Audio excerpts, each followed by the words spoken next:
खुश आमदीद, एक बार फिर आपकी खिदमत में हाजिर हैं बरकते रमजान ट्रांसमिशन के साथ न्यूज वन से बराह रास्त। अब चलते हैं उस सेगमेंट की जानिब जिस पे हम आपसे बात करते हैं, आप हमसे बात करते हैं। एक मौजू होता है और टेलीफोन लाइन्स हमारी खुली रहती है, हम चाहते हैं आप भी उस पर बात करें। सेगमेंट का नाम है आओ बात करें।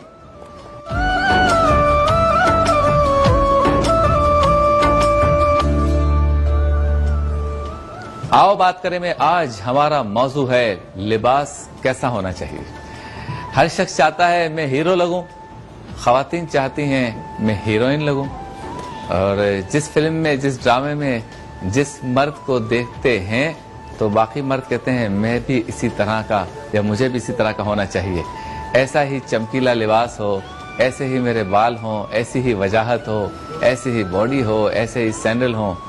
और इसी तरह हमारी बहनें भी यही चाहती हैं, जब किसी मॉडल को देखती हैं या फिल्मों ड्रामों में ख़वातीन को देखती हैं तो चाहती हैं कि ऐसा ही मेरा मेकअप हो, ऐसे ही बाल हों और इसी तरह के ड्रेसेस हों। सारी ख्वाहिशात तो अच्छी हैं, लेकिन इस पर फैसला आपने और मैंने करना है कि हम अपने लिए क्या बेहतर समझते हैं। ज़रूरी नहीं कि जो चीज़ दूसरों के जिस्म पे अच्छी लगती है वो मेरे जिस्म पे भी अच्छी लगे, आपके जिस्म पे भी अच्छी लगे। ज़रूरी नहीं है कि जिसको हम फैशन कहते हैं उस फैशन को हम अपने ऊपर जब अप्लाई करें तो हम भी अच्छे लगें। आपने फ्रांस के फैशन शोज देखे होंगे, पेरिस में जो होते हैं, इटली में होते हैं, यूक्रेन में होते हैं और लंदन में होते हैं। लेकिन उन फैशन शोज में जो ड्रेसेस पहने जाते हैं, मैं ये कहूँ कि मैं भी वो ड्रेस पहन के रोड पे निकलूँ तो मेरे पीछे तो कुत्ते लग जाएंगे, क्योंकि वो ड्रेसेस आपने देखे किस तरह के होते हैं, मर्दों के भी। और औरतों के तो ऐसे होते हैं पीछे दो बंदियां और खड़ी होती हैं जो उस ड्रेस को लेके चल रही होती। तो अजीब व गरीब चीजें भी आ गई। तो ये नहीं सोचना चाहिए, मजाक करने का मकसद ये कि हम समझने की कोशिश करें। ये नहीं समझना चाहिए कि जो लिबास किसी और पर अच्छा लग रहा है, किसी पॉपुलर पर्सनालिटी ने पहना है, वही मुझे भी अच्छा लगेगा। हमारा अपना कल्चर होता है, हमारी अपनी सकाफत होती है, हमारी अपनी खानदानी रिवायत होती है, उसको भी सामने रखना चाहिए, हमारे दीन को भी सामने रखना चाहिए। और हमारा दीन ये कहता है लिबास खूबसूरत हो, अच्छा हो। कई जगहों पे कलर्स की भी कोई ख़ास कैद नहीं है, डिज़ाइन पे भी कोई ख़ास पाबंदी नहीं है, बस आपका जिस्म ढका हुआ हो, ज़्यादा चुस्त ना हो, आप अच्छे लगें, इसमें वजाहत हो और पर्दे और शर्म हया के मामला दुरुस्त हों, बाकी कोई मसला नहीं है। हाँ, अगर कोई ये समझ ले कि फहाशी और उरियानियत फैशन है, इससे खूबसूरती है, वो उसकी बदकिस्मती है, उसके समझने की बदकिस्मती है। हमें ऐसा लिबास पहनना चाहिए जो हमारे कल्चर के मुताबिक हो। कई लोग ऐसे हैं जो टू पीस बहुत ज़्यादा पहनते हैं, कई लोग ऐसे हैं जो टाई बहुत ज़्यादा पहनते हैं, कई लोग ऐसे हैं जो जीन्स बहुत ज़्यादा पहनते हैं। मैं मर्दों की बात कर रहा हूँ। लेकिन कई ऐसे हैं जो इनमें से कुछ नहीं पहनते, सिर्फ शलवार कमीज पहनते हैं, और लोग कहते हैं वो उन सबसे ज़्यादा बेहतर लगते हैं। बाज़ लोगों को ये खुमार होता है कि लिबास पहनूं तो महंगा पहनूं, ब्रांडेड नाम का पहनूं, मैं हल्का फुल्का तो नहीं पहनूंगा। तो कई ऐसे हैं जो ब्रांडेड पहन के भी इतने प्यारे नहीं लगते कि गली के दर्जी से सिया हुआ ड्रेस पहन के बाज बहुत ही अच्छे लगते हैं। तो लिबास की सिलेक्शन जो है वो बंदे की पर्सनैलिटी और बंदे की खूबसूरती को पैदा करती है। लिबास का सिर्फ महंगा होना, ब्रांडेड होना और इंटरनेशनल फैशन का होना ये जरूरी नहीं है। एक कॉलर हमारे साथ है। अस्सलाम वालेकुम। वालेकुम सलाम जी, कौन साहब कहाँ से बात कर रहे हैं? जी, अमजद कासिमी बात कर रहा हूँ सांगड़ से। जी, सांगड़ में कौन सी फैशन चल रही है, लिबास कैसा पहना जाता है वहाँ? फैशन तो बहुत अच्छा होता है वहाँ पे। अच्छा जी, आप क्या कहते हैं, लिबास कैसा होना चाहिए? मैंने कहा लिबास जो हमारा इस्लाम बोलता है जैसे लिबास पहना जाए ऐसा ही पहना जाए। जी जी, और इज्जत के दायरे में ही रह के वो लिबास पहना जाए। वो जीन्स फटी हुई जो होती है वो पहननी चाहिए नहीं?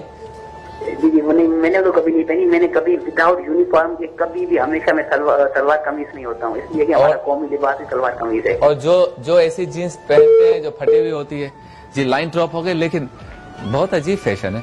जितनी जीन्स फटी हुई होगी उतनी ज्यादा अच्छी फैशनेबल पर्सनैलिटी। अजीब बात है, यानी लिबास भी पहन रहे हैं, उसको फाड़ भी रहे हैं, तो फिर पहनने की क्या जरूरत है? तो मेरा ये ख्याल है कि अच्छा, फिर ये पहले सिर्फ मर्दों में था, अब तो बदकिस्मती से तौबा खवातीन की जीन्स भी इसी तरह से। और फिर आप देख रहे हैं अजीब मामला हो गया, कहा गया कि खवातीन दुपट्टा साथ रखें, अब मर्द रख रहे हैं, खवातीन ने हटा दिया। फिर कहा गया कि खवातीन मर्द जो हैं वो अपनी शलवारें इस तरह ना रखें कि वो जो है ना पूरा इलाका साफ करते हुए जाएं, इतनी नीची ना हो, बल्कि शलवारों को ऊंची रखें। मर्दों ने तो नहीं किया, औरतों ने ऊपर कर दिया। सारा काम ही उल्टा हो रहा है। तो ये सारी की सारी चीजें गलत सोचते हैं। हम समझते हैं सारे फैशन इससे अच्छे लगते हैं। क्या जिन बहनों ने ऊंची शलवार या अपने पजामे को ऊंचा नहीं किया, नीचे रखा है, क्या वो अच्छे नहीं लगती? क्या वो अच्छी नहीं लगती? क्या उनकी शादियां नहीं होती? क्या उन्हें नहीं कहा जाता कि ग्रेट पर्सनैलिटी? उनको नहीं कहा जाता कितनी प्यारी लग रही हैं? क्या जो भाई फटी हुई जीन्स नहीं पहनते वो अच्छे नहीं लगते? हम इस वक्त जो मैंने लिबास पहना है जे डॉट ने मुझे दिया है, कल्चरल लिबास, बुरा लग रहा है? आप शेरवानी पहने, आप वेस्ट कोट पहने, अच्छे शलवार कमीज पहने, इस पर डिजाइन लगाएं, अच्छे बटन हो, अच्छी सिलाई हो, भले आपके गली के दर्जी ने सिया हो, कोई ब्रांड हो या ना हो, बंदे का चलना, उसका बात करना, अच्छी चश्मे की फ्रेम हो, अच्छी नॉर्मल घड़ी हो, अच्छे साफ सुथरे जूते हो, आपका चेहरा साफ हो, आपने खत अच्छा बनाया हुआ हो, आपने बाल अच्छे तरीके से संवारे हो, तो अगर एक नॉर्मल सस्ता काम भी करके आपकी पर्सनैलिटी उभर सकती है, तो ये सोच क्यों आ गई कि नहीं लिबास तो टेढ़ा मेढ़ा होगा, फैशन उल्टी सीधी होगी तो ही सारी की सारी चीजें अच्छी लगेंगी? बहुत ही गलत सोच है, इस पर गौर करना चाहिए। कॉलर हमारे साथ हैं। अस्सलाम वालेकुम। अस्सलाम वालेकुम भाई, कैसे हैं? याहिया बात कर रहा हूँ कराची से। वालेकुम सलाम याहिया भाई, कैसे हैं? आपको आशरा मग़फ़िरत मुबारक हो। रमजान कैसा जा रहा है? तो मैं न्यूज़1 का TV1 का रेगुलर कॉलर हूँ, लेकिन आपके पैगाम में पहली दफा कॉल किया। माशाल्लाह बहुत अच्छे तरीके से आप समझाते भी हैं और अल्लाह जज़ाए खैर दे, क्योंकि ये रमजान के महीने में जो आप लोग प्रोग्राम करते हैं ना, इसमें बहुत सारी चीजें हमारी रिवाइव हो जाती है, तो हमें सीखने को मिलता है। जी जी भाई, मुझे आपकी बात पे बिल्कुल एग्री करता हूँ। लिबास कैसा होना चाहिए? लिबास अच्छा, सादा, साफ सुथरा होना चाहिए, या कुछ भी। अभी आपने फटी हुई जींस की बात की ना, प्रॉब्लम ये है कि हम लोग हैं ज़हनी गुलाम। हम वेस्ट को फॉलो करके समझते हैं कि हमने बहुत बड़ा कोई अचीवमेंट हासिल करना है। हालांकि ये ऐसा नहीं है। आप अपने दिमाग को रोशन करें। कपड़े फटे इस तरह के पहनने से आपका दिमाग रोशन नहीं होगा। आप जिस तरह लिबास पहने खड़े हैं, हमारा एक शनाख्त है। लिबास भी एक शनाख्त है, हमारी सकाफत अपनी मौजूद है, तो हमें मुस्तार लेने की जरूरत नहीं है। तो सबसे बड़ी बात है, मैं लोगों से कहूंगा कि आप अपने आप को इस तरह मॉडर्न नहीं बनाए, आप मॉडर्न अपने जहन से बने और अपने कोई फलाए इंसानियत के लिए काम करें, कोई अपने मुसलमानों के लिए कोई ऐसा काम कर दिखाएं कि वेस्ट आपकी मिसाल देने लगे। बस मुझे यही कहना है। थैंक यू सो मच मेरे भाई। बहुत खूब, माशाल्लाह। अच्छा, इसके अलावा आप देखें अबाया है, अबाया बास खवातीन बहुत ही अच्छे नफीस अबाए पहनती हैं, कितनी अच्छी लगती है। आप उनके सामने उनको खड़ा करते हैं जिनका लिबास मुकम्मल नहीं है माज़अल्लाह, तो उनके मुकाबले में अबाया पहनकर, अच्छा स्कार्फ पहनकर, अरब ममालिक में आप भी जाते हैं, हम भी जाते हैं, कितनी अच्छी लगती है। इस तरह मर्द आप देखें जिसको हम कंदूरा या जुब्बा कहते हैं, अच्छे से अच्छा जुब्बा पहनते हैं। और आपको पता है सर्दियों में लंदन वगैरह में इतने खूबसूरत जुब्बे आते हैं जो सर्दियों से भी बचाते हैं और नज़र भी बहुत अच्छे आते हैं। तो अब फटी हुई जीन्स पहन के कोई आए और वो मुसलमान कोई इस तरह का जुब्बा पहन के आए, कंदूरा पहन के आए, तो आप खुद ही फैसला कर सकते हैं।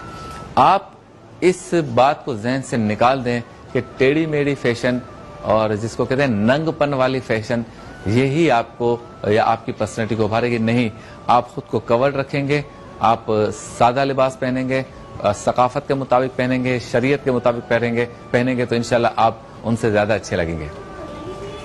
कॉलर हमारे साथ हैं। अस्सलाम वालेकुम। अस्सलाम वालेकुम। जी वालेकुम अस्सलाम। कैसे मिजाज शरीफ हैं? रमजान ट्रांसमिशन मुबारक हो आपको। बहुत अच्छा आप प्रोग्राम करते हैं। बहुत शुक्रिया बहन। कहाँ से बात कर रही हैं?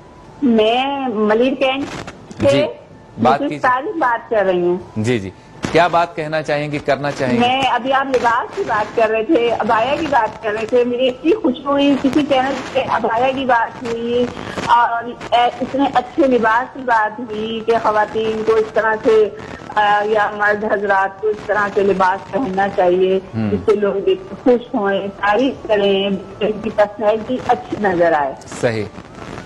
और आपके प्रोग्राम में इंशाल्लाह हम भी शिरकत करना चाहते हैं और हमें कोई मौका दें तो हम भी जरूर आए। जी बिल्कुल, आपकी टेलीफोन लाइन वापस मैं जो है कंट्रोल रूम में दे रहा हूँ, आप बिल्कुल पासेस के लिए बात कर सकती हैं और बिल्कुल आप आए, वेलकम, मैं खुशामदीद कहूँगा। अच्छा जी, ये कतन कहना नहीं है कि किसी दूसरे मुल्क का लिबास पहनने का हम बिल्कुल मना कर रहे हैं। वो लिबास भी आपके कल्चर पे फिट होता है, आपके जिस्म को ढांपता है, तो पहने हम भी पहनते हैं, पैंट शर्ट भी पहनते हैं, 2 पीस भी पहनते हैं, लेकिन वो 2 पीस फटा हुआ नहीं होता, ना वो दूसरे मुल्क का लिबास जो अधूरा होता है, ना वो जैसे मैंने पिछले प्रोग्राम में भी कहा था, शॉर्ट पहन रहे हैं मर्द घुटने से ऊपर और अपनी बेटी के सामने बैठे हुए हैं, खाना खा रहे हैं घर में, कितनी शर्म की बात। और बास को तो मैंने देखा है शलवार पहनी हुई है, ऊपर कुछ भी नहीं है, बहन के सामने बैठ के खाना खा रहे हैं। ये नहीं है, शर्मो हया नहीं है। आप ये समझते हैं मैं घर में हूं तो मुझे आजादी है? नहीं, आपने हर जगह अपना वकार रखना है, अपनी इज्जत रखनी है, बहन के सामने भी, बेटी के सामने भी, माँ के सामने भी, बल्कि बीवी के सामने भी वकार रखना है। आपको पता है हमारे दीन में एक उसूल है, अगर किसी बंदे के बारे में पूछना हो कि वो कैसा है तो कहा जाता है उसकी बीवी से पूछ लो, सब बता देगी। और अगर बेगम के बारे में पूछना हो तो उसके हस्बैंड से पूछ लो, बेगम के बारे में पूछना हो तो। हम सब बाहर बहुत अच्छे लगते हैं, अच्छे अच्छे लिबास पहन के, घर में जाके सारे का सारा सत्यानाश। तो कोशिश करें अपनी पर्सनैलिटी को बेहतर करें, अपने आप को बेहतर करें, लिबास जाजिब नजर हो, पाकिस्तान के कल्चर के मुताबिक हो, आपकी खानदानी रिवायत के मुताबिक हो, जूते भी, आपके बालों का स्टाइल भी, चलने फिरने का अंदाज भी सब आपके दीन के मुताबिक हो, तो आप ज्यादा बेहतर लगेंगे। मेरी ट्रांसमिशन में कोशिश करें कि सुभान अल्लाह कहें, तालियां ना बजाएं, ठीक है? कहें जोर से सुभान अल्लाह। और सुभान अल्लाह इसलिए कि रमजान ट्रांसमिशन है, तालियां बजाई थी हमने जब किसी को हुकूमत पे लाना था, अब $150 का हो गया है, अब तालियां तो खत्म हो गई, यूं यूं कर रहे हैं। चलते हैं ब्रेक की जाने, ब्रेक के बाद होती है आपसे दोबारा मुलाकात।